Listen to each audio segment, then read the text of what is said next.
Oi, pessoal. Então, depois da gente falar sobre gêneros e tipos textuais, agora a gente vai para uma parte um pouco menor. Como é que eu deixo o meu texto mais claro? E aí a gente vai hoje dissertar aqui sobre a estrutura do parágrafo padrão, que é uma sugestão de organização textual feita a partir de um teórico chamado Otto Moacir Garcia, no seu belíssimo livro Comunicação em Prosa Moderna, que é um livro do século passado, mas um livro que vira uma bíblia para quem é professor de português, tá? Então, a sugestão dele não é só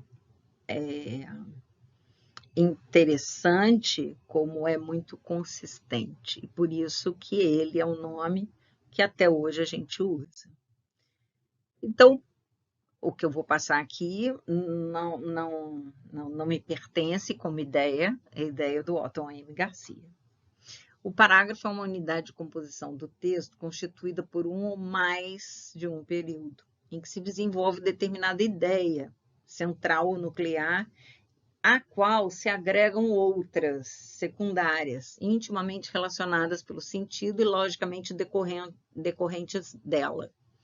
De acordo com Garcia, esse conceito se aplica a um tipo de parágrafo considerado como padrão. E padrão não apenas no sentido de modelo, de protótipo, que se deva ou que convenha imitar, dada a sua eficácia, mas também no sentido de ser frequente ou predominante na obra de escritores, sobretudo modernos, de reconhecido mérito. Então, e um texto escrito com parágrafo padrão é um texto que ajuda o leitor a lê-lo. E isso é que a gente tem que prestar atenção. Bom, ele ainda afirma o seguinte: em geral, o parágrafo padrão, aquele de estrutura mais comum e mais eficaz, o que justifica ser ensinado aos principiantes, consta sobretudo na dissertação e na descrição de duas e ocasionalmente de três partes: a introdução, representada na maioria dos casos por um ou dois períodos curtos iniciais, em que se expressa de maneira sumária e sucinta a ideia núclea, o que passaremos a chamar daqui por diante de tópico frasal ou frase núcleo, né? O desenvolvimento, isto é, a explanação dessa ideia núcleo, e a conclusão, mais rara, né? Normalmente nos parágrafos pouco extensos, ou naqueles em que a ideia central não apresenta maior complexidade. Então, é muito comum você ter só duas partes, né? Mas com três a ideia fica fechadinha ali. Vamos ver um exemplo, tá? Viver é mesmo uma ginástica. Olha o nosso tópico frasal aí, destacado em vermelho aqui. O coração se contorce para bombear o sangue, que por sua vez corre o corpo inteiro. A respiração estica e encolhe os pulmões. O aparelho digestivo se dobra e desdobra como um alimento. Tudo na vida animal é movimento. Músculos que se contraem, músculos que se estendem.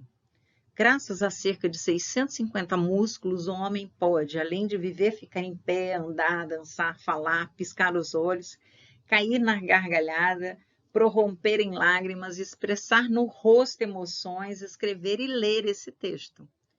Portanto, né, olha, em azul, todo o desenvolvimento desta ideia, viver é mesmo uma ginástica.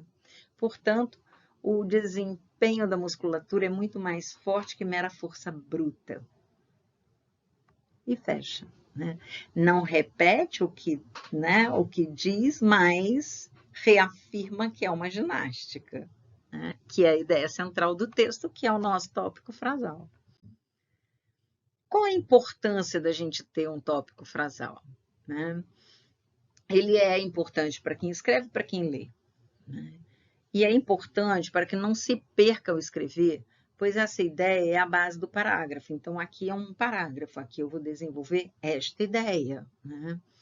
Ela é a base de um parágrafo. Então, dessa forma, evita-se um aglomerado de ideias soltas. O tópico frasal é o norte do escritor.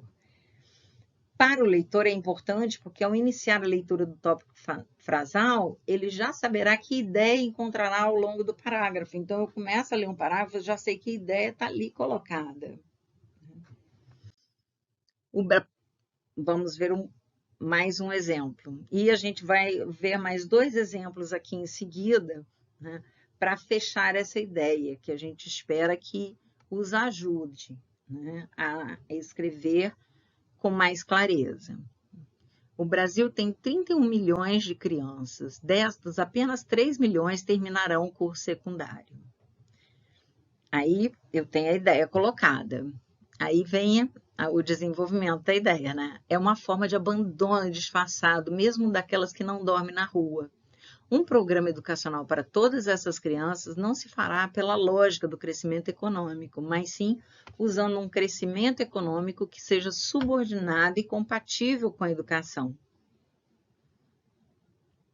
Sentido, aqui eu não tenho a conclusão, mas eu tenho o desenvolvimento, né, de toda uma ideia.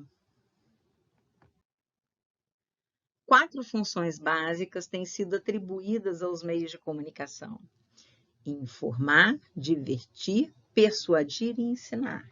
Olha que tópico frasal, ele é compridinho, não é? Mas olha como é que é bonito o parágrafo, porque ele vai desenvolver cada ideia, ele vai desenvolver o informar, o divertir, o persuadir, o ensinar. A primeira, informar, né, diz respeito à difusão de notícias, de relatos e comentários sobre a realidade. A segunda atende à procura de distração, de evasão, de divertimento por parte do público. A terceira procura persuadir o indivíduo, convencê-lo a adquirir certo produto.